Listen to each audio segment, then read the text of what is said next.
As of 2019, the Earth is facing rising temperatures, severe storms, and we're all pretty much eating microplastics. The last thing anyone wants to hear right now is that our ozone, the gas that protects us from the hazardous UV radiation, is still being destroyed. In the last few years, scientists have seen a recent spike in ozone-destroying chemicals that, technically, the world banned. It's been a mystery as to where they were coming from until now. When we talk about the hole in the ozone, what we actually mean is there's a roughly 23 million square kilometer area that's much thinner than it should be. And this is mostly due to its destruction from chlorofluorocarbons, or CFCs. Now quickly, if you're unfamiliar, the ozone is a very thin layer to begin with. While around 90% of it sits in the stratosphere, it contributes a very small percentage to the overall atmosphere. It's created when the sun's rays hit O2 molecules, the kind of oxygen we breathe, and splits them into individual oxygen atoms. This gives them the opportunity to cling to other O2 molecules, creating O3, the ozone. And if you haven't already guessed, we like the ozone. Like, a lot. That thin layer of O3 molecules soak up 99% of UV light that would otherwise penetrate the planet and make the Earth uninhabitable. CFCs are man-made chemicals that come from things like refrigeration systems, propellant devices, or insulation processes. And when they escape into our atmosphere, they wreak havoc on the ozone. When sunlight breaks chlorine atoms off the CFC molecule, the chlorine jumps from O3 molecule to O3 molecule, unscathed and destroying ozone in the process. It only takes one chlorine atom to destroy over 100,000 ozone molecules before it leaves our atmosphere. But none of this is new to scientists. In fact, we've known about it for decades, and the UN made an international treaty back in 1987 called the Montreal Protocol to completely eliminate and stop the manufacturing of these chemicals. It was the first universally ratified treaty, and it received signatures from 197 member states. We even did a whole video breaking down this historical effort. So what's happening now? Well, everything was looking pretty good. The ozone was recovering at the predicted pace.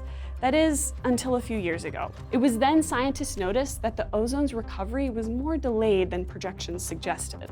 There was a spike of the chemical called CFC-11, also known as trichlorofluoromethane, which is commonly found in spray foam insulation. Oh, and it's also one of the most potent chemicals in destroying the ozone. Basically, the worst one that could be making a comeback right now.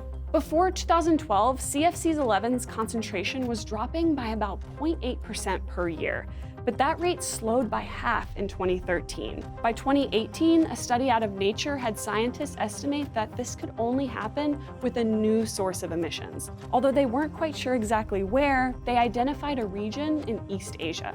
In the latest study from May 2019, scientists used air samples from the International Monitoring Network called the Advanced Global Atmospheric Gases Experiment.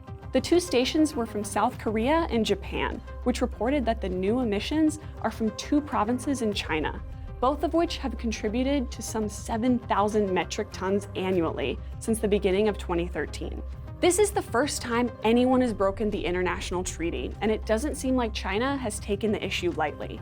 They sent out a public letter last year addressing their zero-tolerance policy on the matter of CFCs and cracked down on companies using the product. But that's only a fraction of what could account for what the researchers call rogue emissions. So there's still a mystery as to where the rest of these CFC-11 spikes are coming from. The emissions in China account for at least 40%, but what they've collected doesn't match up to even that.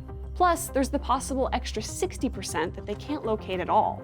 With the current 13,000 metric tons of chemicals in our atmosphere, scientists predict there's already been a setback of a decade before the ozone truly recovers. A question you might have is why anyone would still want to make CFCs in the first place. Well, researchers from the Environmental Investigation Agency speculate CFC-11 is cheap to make and a more efficient product to the alternatives. As it stands right now, we monitor the atmosphere with the Advanced Global Atmospheric Gases Experiment. They have 15 monitoring stations based on islands and mountaintops worldwide. But 15 stations is not enough to cover the entire planet, and it makes our overall monitoring system patchy at best. Let alone the expense and commitment it takes to collecting samples multiple times a day for 30+ years is a hard task to keep. But this spike in CFC11 just might be what scientists needed to see a bigger concern at play, locating where these rogue emissions are coming from and stopping them at the source before it's too late.